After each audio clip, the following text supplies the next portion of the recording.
Let's look at the variable parameters file, and we're going to be able to deal with a variable number of parameters that can be passed to our functions.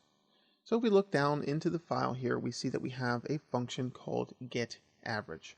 Well, we have this internal local variable that's going to say, let's get the total.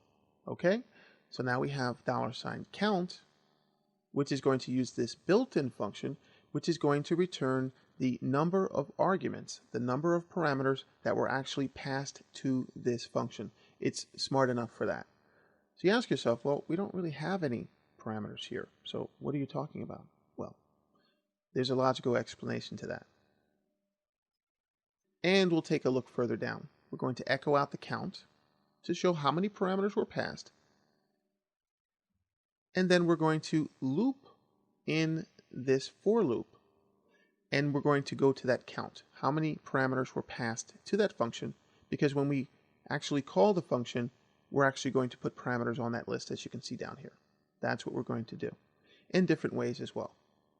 All right, so in the for loop, we're going to use another function called func_get_arg. And this is important. This is going to actually return the value that we need based on what parameter we want to look at. And that's just another function. So we're using funcnumargs and funcgetarg in unison to get the count, and then it's going to get the particular argument that we're looking for based on this. So it starts at 0 and works its way up, incrementing by 1. All right, so we want to make sure that value was set, because you didn't necessarily have to pass a value on that argument list. You could have ignored it. You might have seen that we've ignored parameters here and there. So that might have been ignored. We want to make sure it was set. If it wasn't set, we're going to automatically set it to a value of 0. That's important. Is set's important. We'll see that more in the web videos, forums, and things like that. So now we're going to echo this out and say that we're going to add this number in. And now we increment the total based on that value. So we're going to get an average and get a total here. So that's the total. A bunch of numbers added together is the total. And then the average is going to be the total divided by the count. And that brings back the average. Now we could just return that, but we're going to return the variable itself. And that's how that works. Nice and neat. Now down here, we can see how we're going to call things. So we set this up. And the last one's a negative number, just to let you know that. And we also skip 6. We don't give 6 a value. 6 isn't set.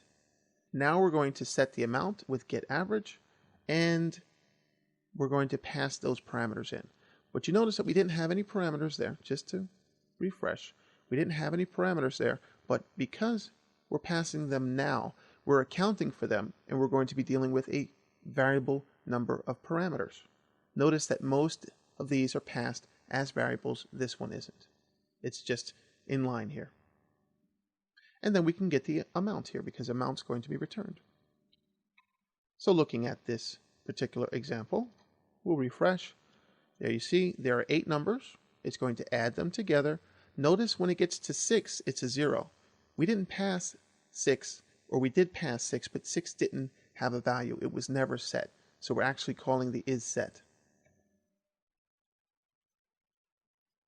If we comment that out and refresh, you can see adding has no value. Doesn't change anything, but it has no value there. We want to set it to something. This is good for certain kinds of validations to do isSet. We'll see that later as well. And isSet itself is another function. All that together, and guess what? The average of the numbers is 1250. It does it for us. Gives us the total and then divides by 8. There we go. Variable parameter lists. They definitely come in handy if you've done any type of programming where you do command line programs that have the ability to accept parameters. Then you are aware that this is how things can work, and you might need to study this a little bit more just to get the hang of it. We add a few more functions that you might not be used to, and we do a little bit more involved work here, but for the most part, you get the idea. You can have as many as you like. You can also force parameters to be there by adding a parameter here, and that forces that parameter to be included there, but it changes the effect here a little bit, so you can have both. It's up to you.